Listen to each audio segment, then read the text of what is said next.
Welcome to Manor Lords. I was inspired to make this video after watching a video on Manor Lord town designs a few months back on a channel called Typical T.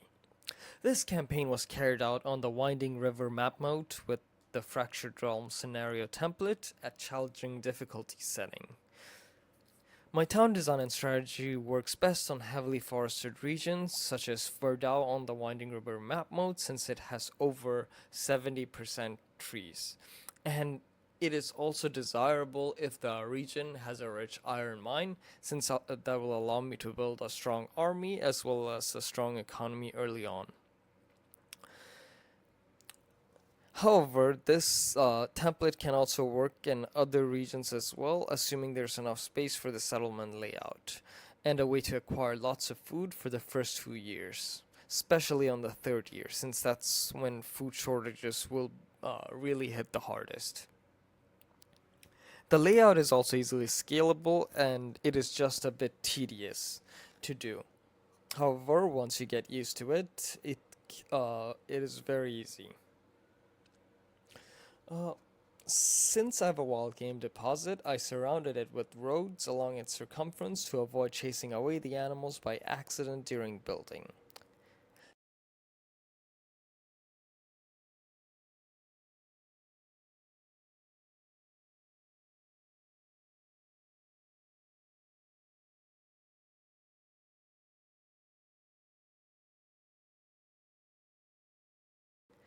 Next, I had to figure out the center point of the layout, um, and the layout would be an 8x8 grid made out of graveyards, and I wanted to make sure that the center of the grid is in a place that will result in uprooting as few trees as possible, while simultaneously allow me to finish building at least 6 birch plots by the end of March.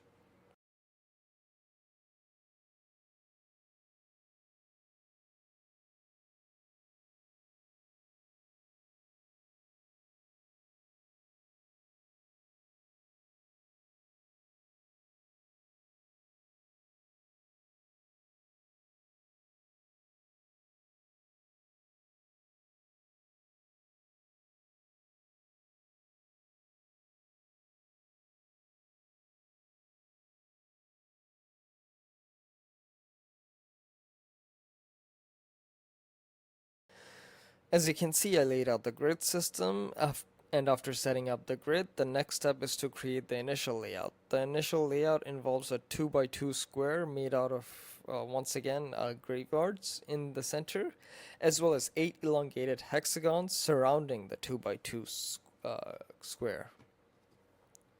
After creating the layout, I placed the logging camp, granary, well, and storehouse, and I also set up a hunting camp so that I could start collecting food as early as possible. And I also set up a marketplace so that families can use the available goods in the storage and granary once those buildings are up. And there's also borderage plots.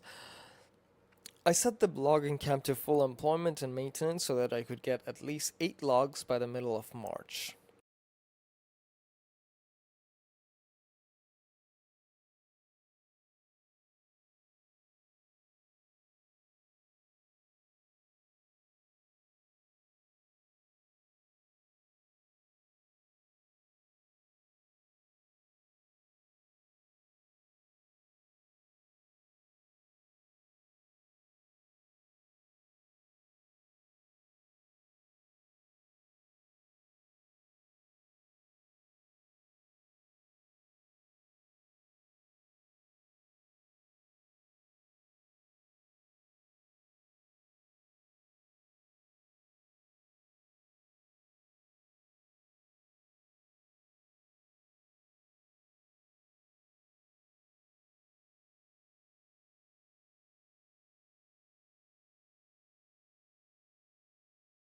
After acquiring the 8 logs, I used one of the elongated hexagons to set up 3 double borderage plots and used sheep pasture and deleted some of those burgage plots to create the layout for 4 double burgage plots, as well as space for 2 more later on once I have more logs.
By the end of March, my settlement became a small village, which allowed me to choose a park. I chose the off the Vogtland Park to make my hunting camp more profitable and my berry bush more productive.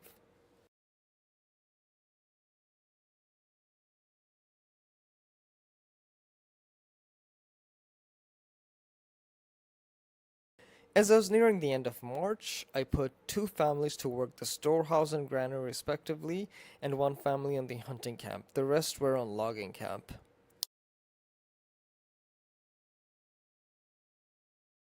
By April, I built two double family and four single family burgage plots. Four more burgage plots and a charcoal kiln were ready to be built, and only one family was available to build the buildings, while the rest were used to staff their existing workplaces. Around the end of May, the charcoal kiln and the seven burgage plots were fully built. Also, a forager hut was set up near the barrow deposit to improve the available food reserves. The hunting camp was upgraded to increase the pelt supply, and the woodcutter's lodge was set up near the charcoal kiln to improve the fuel reserves and production. Furthermore, a trading post was built besides the King's Road, and a trade route for pelts was established to ensure the pelts collected from the hunting camp could be exported for profit. Near the end of June, two more burgage plots were built. The forger hut was operational, and the woodcutter's lodge was also up and running, and a saw pit and a hitching post were set up beside them. A sheep farm and a second well and a pasture were also set up on the left side of the settlement layout. The trading post brought in enough revenue to buy an oxen, and a second logging camp was built on the southeast of the settlement and was operating at full capacity to clear the trees in the area. By July, the settlement had even more wealth and had seven more burgage plots, and another eight burgage plots were set up to be built later. Three more hitching posts were also built, and the settlement had three oxens.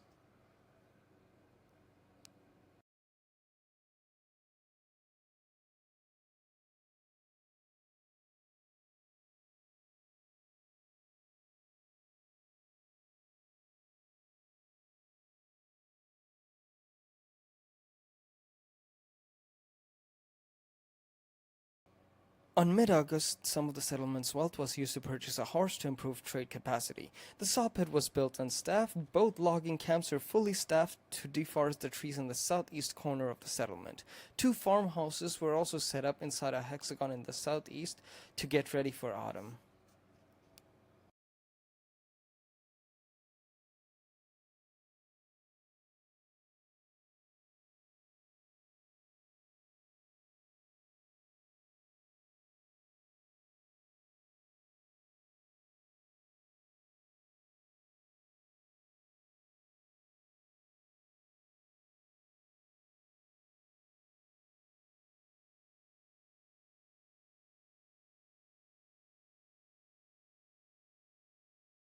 By late September, the maintenance of the saw pit was lowered since the pace at which it was receiving logs was too slow, and the hitching post near the saw pit was being upgraded to a small stable. The storehouse was upgraded to a large one, and five more birch plots were built.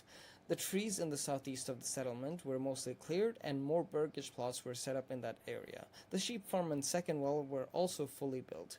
The farmhouses were also fully built and upgraded. Lastly, a granary, a hitching post, a storehouse, and some crop fields were set up near the farmhouses.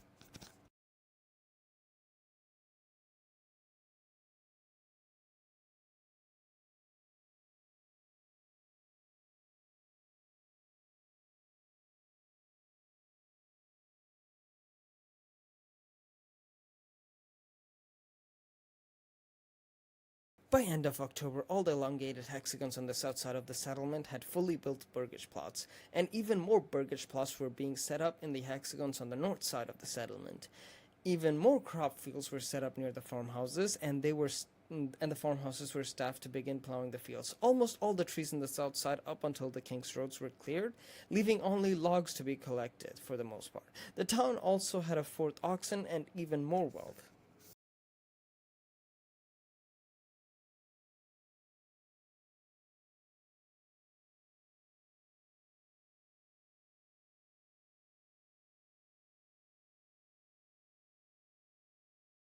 By late November, even more crop fields were set up and fully plowed. They were then sowed with wheat, barley, and flax. A mining pit and two hitching posts, a storehouse, and three bloomeries were set up in the hexagon to the southwest of the settlement. The town had even more wealth, and a stone gathering camp was built near the center of the settlement.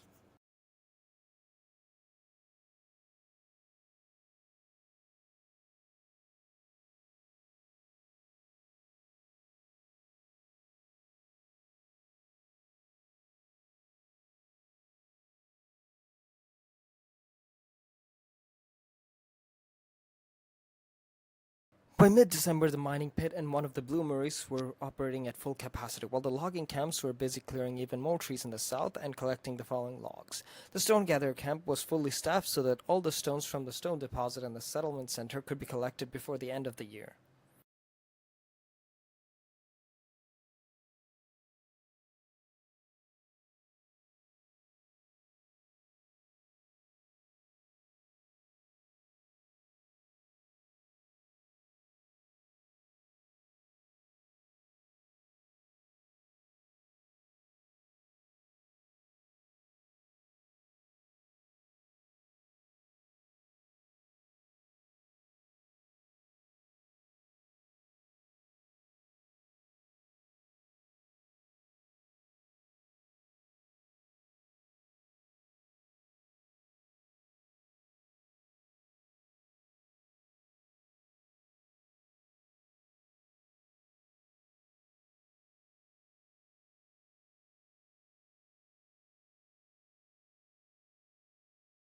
After collecting all the stones, the camp was unstaffed.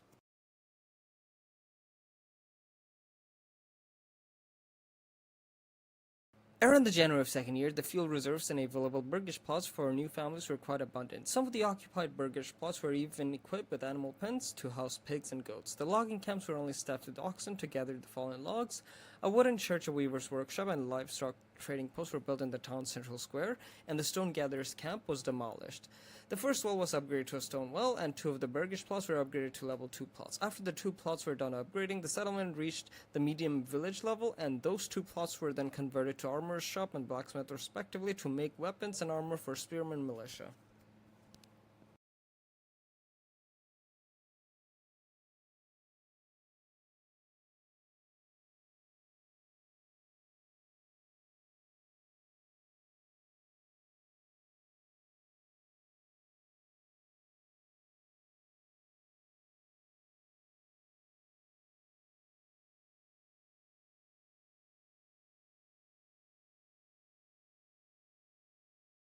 By late February, a second mining pit was set up, and the nearby storehouse was upgraded to a large storehouse. Two more burgage plots were set up on the south side of the settlement with enough space to create orchards so that the food reserves could be improved.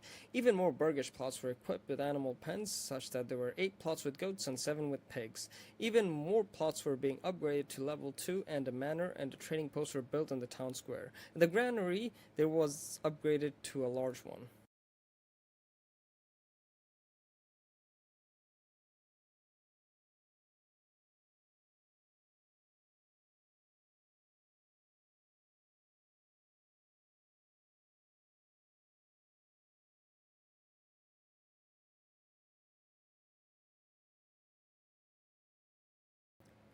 Around early March, I received news of raiders and chose to track them.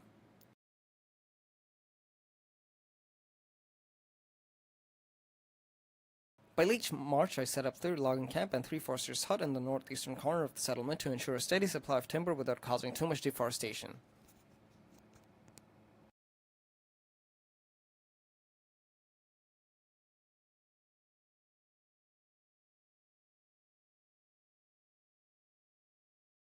By late April, the third logging camp and the forester's hut were operational. The manor and trading post in the town square are also fully built and operational. Since the blacksmith provided a steady supply of tools, excess tools were set to export for profit. The second mining pit was built and operating at full capacity.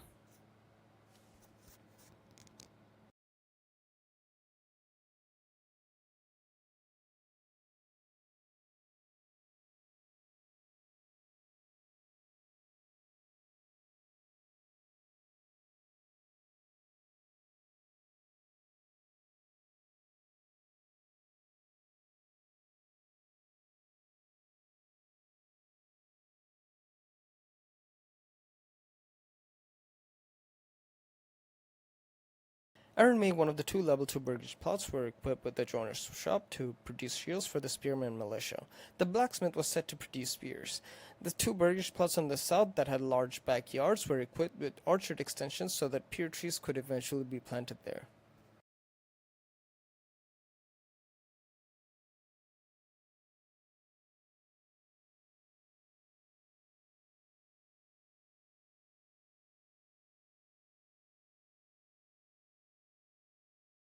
In June, a fourth forester's hut was built and staffed. The weapons, armor, and crafting materials reserves were plentiful. The first two logging camps were clearing any trees and collecting fallen logs between the south side of the settlement and the King's Road.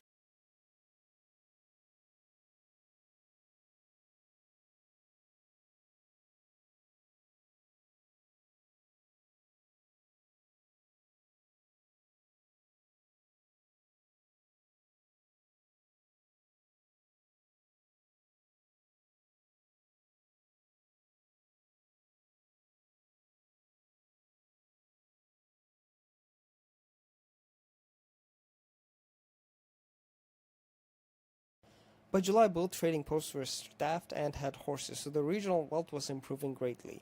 Since the trees to the south of the settlement were mostly cleared, the logging camps were only staffed with oxen to collect the remaining fallen logs. The second bloomery was operational. The armorer's shop was set to produce mail armor since there were enough helmets.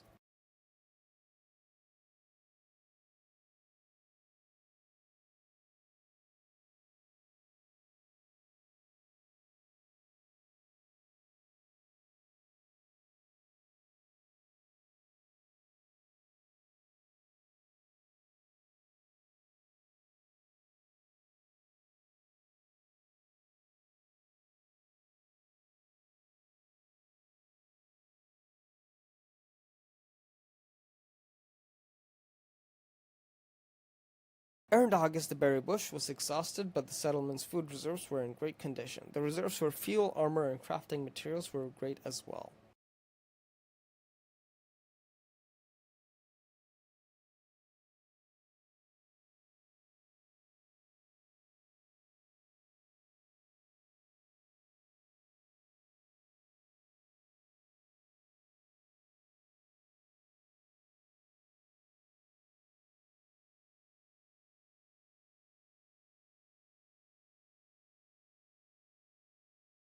Around the beginning of September, families were removed from some of the other buildings and instead were used to staff the farmhouses so that they could harvest crops. The regional wealth was also high enough to start planting pear trees in the burgess plots with orchard extensions. The crop fields were set to fallow as soon as the harvest was done so that farmhouse staff could focus purely on harvesting crops.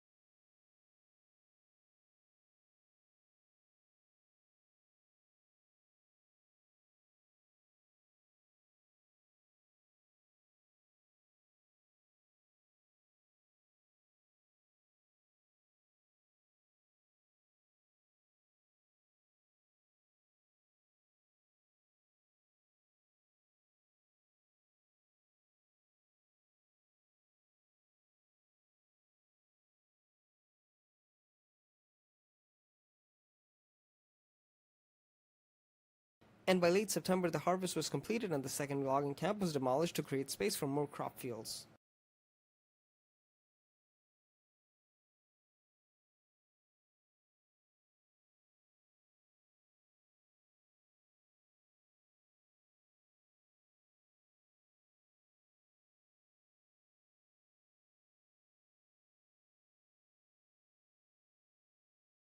By the end of October, more crop fields were set up. Some were even plowed and sowed with barley and flax. Two more burgage plots with extended backyards were built on the south side of the settlement. Pear trees were planted on the second burgage plot with orchard extension.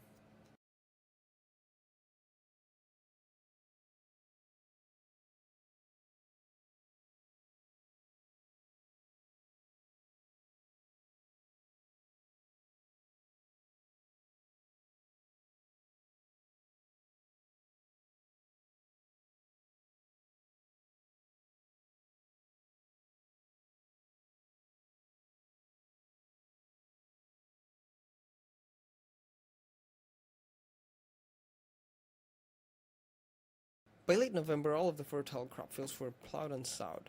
There were also enough armor and weapons, so the blacksmith was once again set to produce tools. One of the level 2 burgers plot was being equipped with the tailor's shop, and the weaver's workshop was fully staffed. And even more burgage plots were being upgraded to level 2. A windmill and lots of sheep pastures were set up near the sheep farm.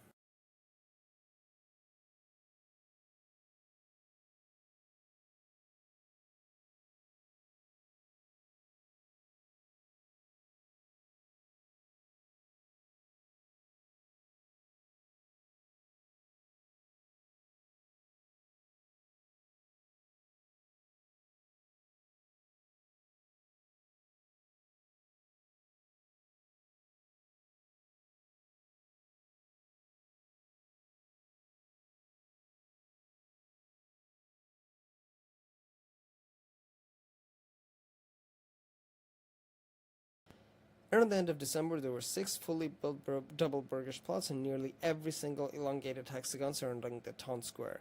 Even more of those plots were equipped with animal pens, so the settlement had 16 goats and 20 pigs to produce food. The livestock trading post was staffed and managed to import 4 sheep. A malt house was built on the south side of the settlement to convert the available barley into malt, and one of the burgage plots was equipped with a brewery extension so that the beverage need of some level 2 families could be met.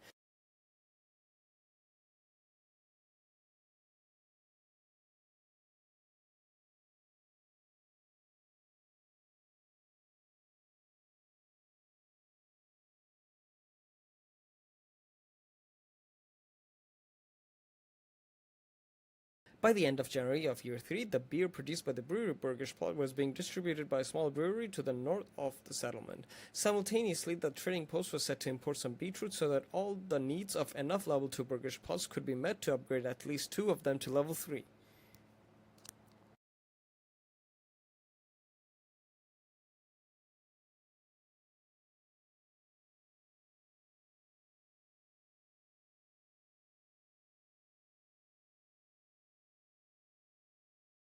Around late February, the settlement had 60 available burgage plots for new residents, and 2 of the level 2 burgage plots were even upgraded to level 3. Also, the settlement had about 20 sheep. The tailor's shop was set to produce gambesons after producing clothes throughout January and February, since there was enough clothes for now. Everything else was working as usual.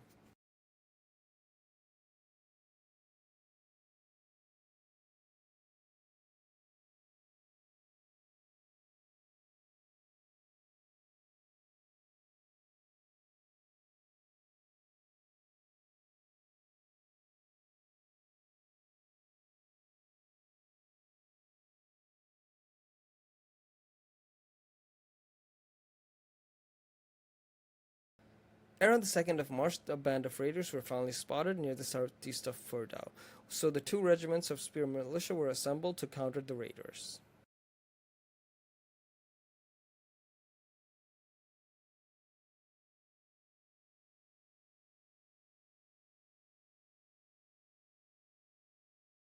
On March 4th, the raiders' mission was complete. Instead of being passive, I sent a greeting to the outlaw chief and told him to have the raiders join me instead of fighting. I even sent in some coin from my treasure to sweeten the deal.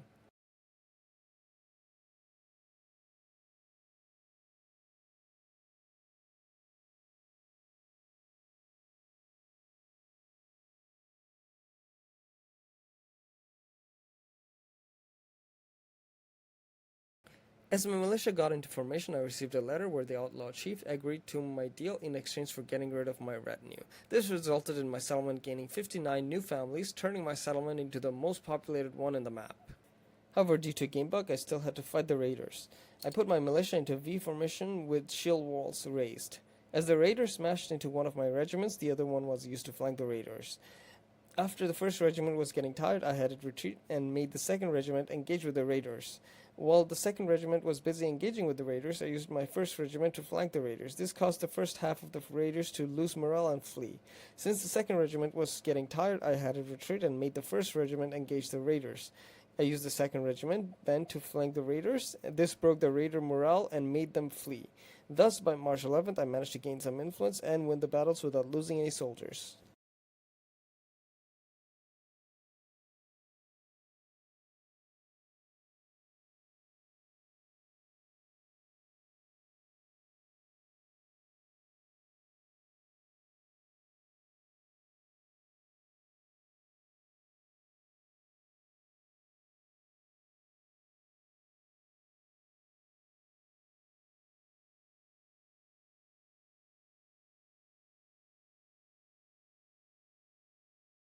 By the end of April, the burgish plots in every hexagon surrounding the town square, except the ones in the south, were equipped with animal pens. So the settlement had about 36 goats and 36 pigs.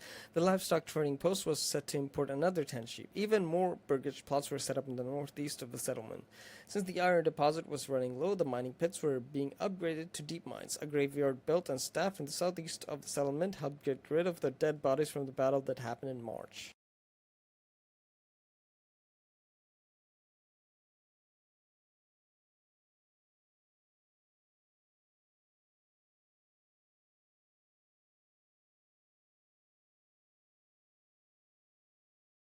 By late May, the second well was also upgraded to a stone well. Even more burgish plots were being built in the northeast. The deep mines were built and operating at full capacity. A second burgish plot was converted to a blacksmith and was set to produce tools.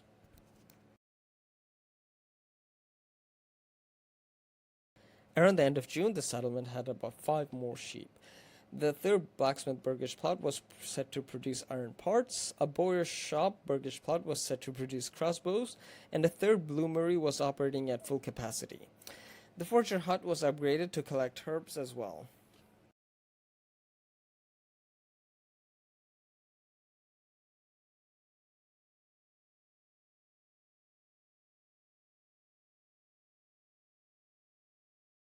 By the end of July, the town had about 26 sheep, 6 lambs, and a third burgish plot with pear trees planted.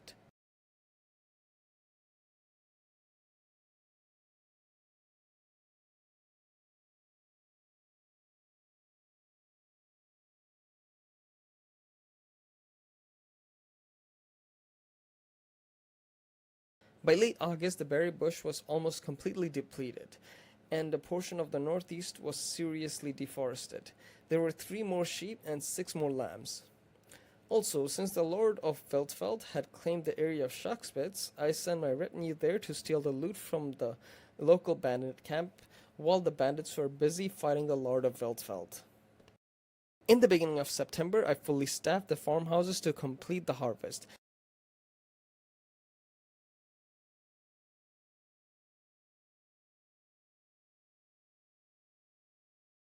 And as my settlement was busy with the harvest season, I sneaked my retinue into the bandit camp at Schachspitz and sent the loot from that bandit camp to my treasury. Since my retinue was being chased by the bandit camp, I had them flee towards the troops of the Lord of Veltfeld immediately after looting the bandit camp.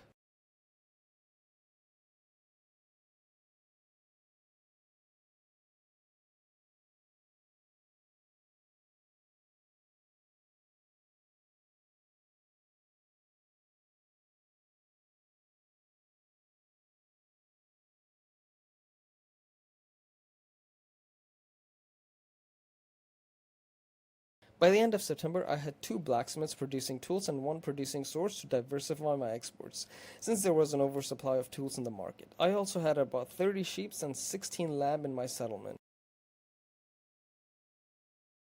The area of On der Dornley was also claimed by the Lord of Veltfeld, making him the lord of the entire eastern edge of the map.